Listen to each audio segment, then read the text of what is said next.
our prayer. We were not voting for you to come and finish us. Umetumaliza na njia zote Ruto.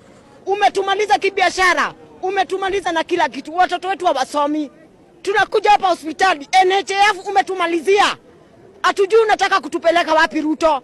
But one thing I would tell you, I will address you as Ruto. Wachana na watoto wetu.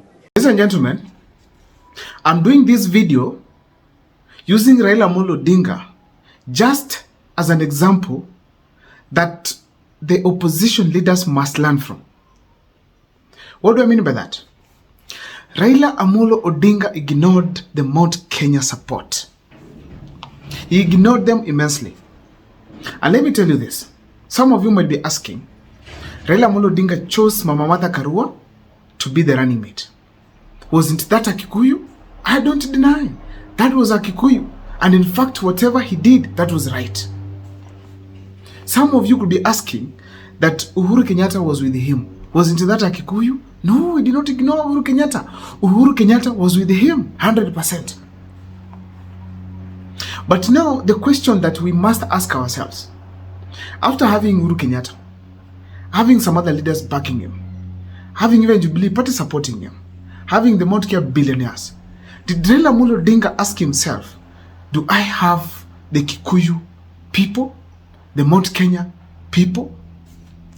He did not. If he asked himself, then he ignored whether he did not care whether he had the people of Mount Kenya or not. Why am I saying this?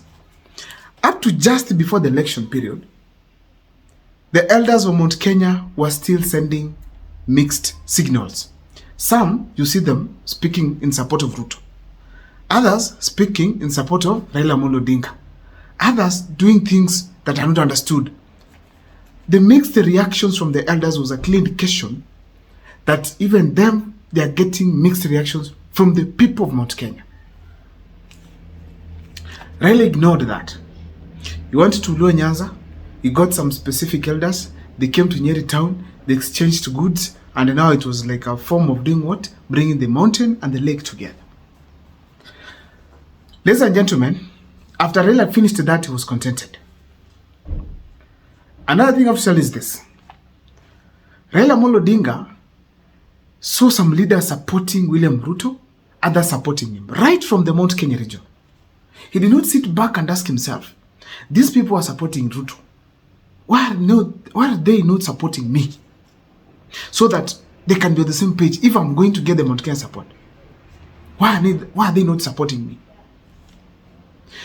The division between leaders was a clear indication that the ground is not united in support of Raila Amolo Odinga or William Ruto. Ladies and gentlemen, so the people of Mount Kenya had different ways they were expressing their minds, but Raila Amolo Odinga ignored. He ignored because you all can tell that the number of journeys that William Ruto made to Mount Kenya region cannot be counted. There are very many. They're uncountable. He went to churches, he went to Harambes, he went for rallies. Every week at least he had to touch Mount Kenya somewhere. How many times did Raila Amolo Odinga go to Mount Kenya?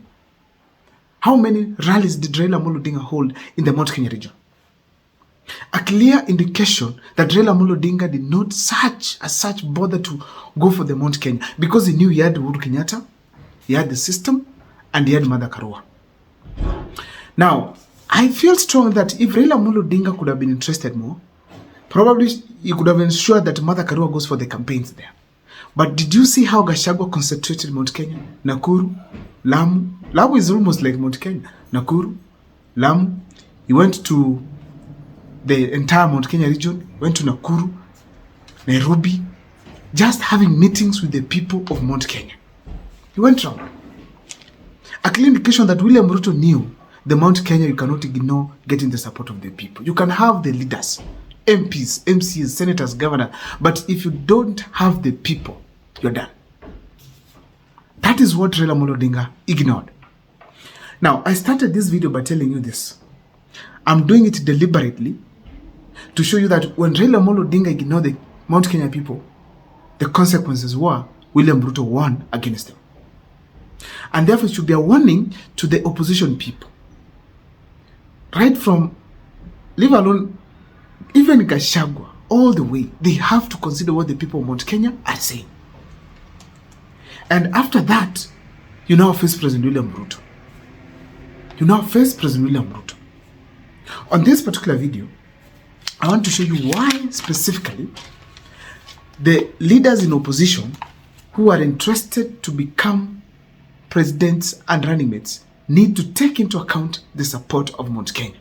But before I take you through, if this is the first time you're watching my videos at Mokwa Times, kindly take a second or two to subscribe, like, and comment, because that is the best way you can always support this channel. My number is always here. For those who want to engage me, feel free. For those who want to support my channel, that's the M-Pesa number. Kindly come through. There's no problem. Now, let me dive into this topic here. Ladies and gentlemen, if the opposition leaders will be able to consider that Mount Kenya is very important, the way I know they have to, then there are things that must happen. Number one, they must either have the running mate or the flag bearer positions. That one, it's a negotiable. It's a negotiable from all angles. Whoever who wants to win the presidency must have the backing of the Mount Kenya people. They can get united as leaders. They can have money. They can have everything. But if the Mount Kenya people are not having a reason to wake up and go to the ballot, vote for you, then William Ruto will win. So the fact is that if they want to get into the State House, they must ensure they take care of Mount Kenya, deputy or the flag bearer positions. Let me tell you why this must be from Mount Kenya. Why they must have the flag bearer or deputy positions. Number one, there's no region as we speak right now in the entire country that is solidly united like Mount Kenya region. So you can only trust the Mount Kenya region as the only region that is united and able to deliver the votes to you. If you go to Western Kenya, which is following the Mount Kenya in terms of numbers, the Western Kenya region, as we speak today, there are wrangles within their leaders. As we speak today, Wetangula with this party, you're seeing DAP party, what is happening right now, and I'm going to do an extensive video on that. People are yet to be united. Leaders are yet to be united. So the fact remains that you cannot rely entirely on the Western region. You cannot. Therefore, the unity that the Mount Kenya people portray, it should be the motivation towards ensuring that you give them the running mate or the flag bearer positions, so that at least you can take care of those huge numbers. If you don't do that, and then they feel that they are not part of the government, then you don't have the strength to face President William Ruto at all. So I know right now people could be discussing that the flag bearer can be Matiang'i, can be Kalonzo. Well, the flag bearer must have 3 candidates. First of all, Gachagua, Matiang'i, and Kalonzo. Undoubtedly possible. And actually, it's the must thing that must. It's a thing that must happen. After having the flag bearer positions being contended by those 3 people, then let them come together and agree on the formula. But the fact means Mount Kenya must be in the picture on 2 positions, running mate and flag bearer. Because once they're united and they're supporting you, you'll get the numbers. Number 2 is this, the spirit. The Mount Kenya people, if they have a leader and they want to vote him in, they do one simple thing. They tell each other, let's wake up and do the job. They know what leadership means to them. Why they need leadership in their region. So they'll wake up, go and vote. In other parts of this country, people take it as just as an exercise, supporting a certain candidate. The Mount Kenya people know the essence of having power. As we speak right now, projects there are huge. Despite William Ruto kicking out Rigathi Gachagua, he has to keep on impressing them, right, left, and center. So that spirit of being able to vote because it's the obligation, it does not exist in any part of this country. If you go to Luo Nyanza, If there's a time Raila Amolo Odinga was closest and was expected to win the presidency, it was in 2022 general elections. But despite the support Raila Amolo Odinga was getting, including the 1 million from the Mount Kenya region, the Luo Nyanza people could not wake up very early, most of them, to go and vote for Raila Amolo Odinga. They did not go. Most of them were busy, or they did not just want. The turnout was not even 75%. Around 600,000 votes were left without touched. They did not go to vote.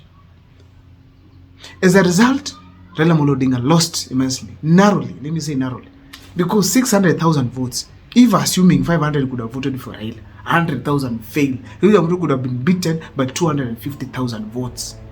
But now, they did not come out the way Mount Kenya does it. I wish they could have copied the Mount Kenya people. Number 3 is the history. The history of Mount Kenya to support leaders and win cannot be ignored. Supported Kibaki, ndani. Supported Uhuru twice, ndani. The majority supported William Ruto, ndani. A clear indication that if they also support someone in 2027, ndani. When I was doing geography back in high school, we were being told on something that on the proofs of why the earth is spherical. And there's one point that was saying there that if all other planets were spherical, and the earth being one of them, then it is also what? Spherical. Go and check. It's a reason as to why. Actually, there were proofs that the earth is what? Spherical. So if all other planets were spherical, the earth being one of them, it's also what? Spherical. 2027 being an election, just like these other elections, the support Mount Kenya or the role Mount Kenya played, it will also play in 2027, because it's also an election just like all these other elections. So the impact Mount Kenya has been making will not change at all. It even be more, because as we speak right now, tell me where one term is loudest. Mount Kenya. Another thing, ladies and gentlemen, it's the efforts that the Mount Kenya people are making right now. One term, it is being spoken more within the Mount Kenya region. More. It's all over, but it is more because of probably Rigathi Gachagua. Apart from that, if you look at through Rigathi Gachagua, there is some vibrancy as far as the campaigning President William Ruto is concerned. If you listen to some of the leaders, despite Rigathi Gachagua being in the US, they are actively involved right now campaigning against President William Ruto. A young member of parliament, senator from Nyandarua, is leading the DCP party across the country doing campaigns as if he's an experienced 40-year period in leadership. But he's doing campaigns and people are listening to him. And in fact, they are consolidating their regions. They are yet to go to Kisumu and other parts, but they are ensuring that there is no letting any votes to leak. Such efforts, how can you ignore them at the ballot? How can you ignore and don't give them either running mate or the flag bearer positions? Rigathi Gachagua is campaigning seriously to an extent that, and actually I'm going to do a video about him, in that he's doing opposition from the US, in that he's taking care of the local interests as well as the international interest. Yet he's not in the country. You cannot ignore such efforts when it comes to the 2027 general election at the ballot.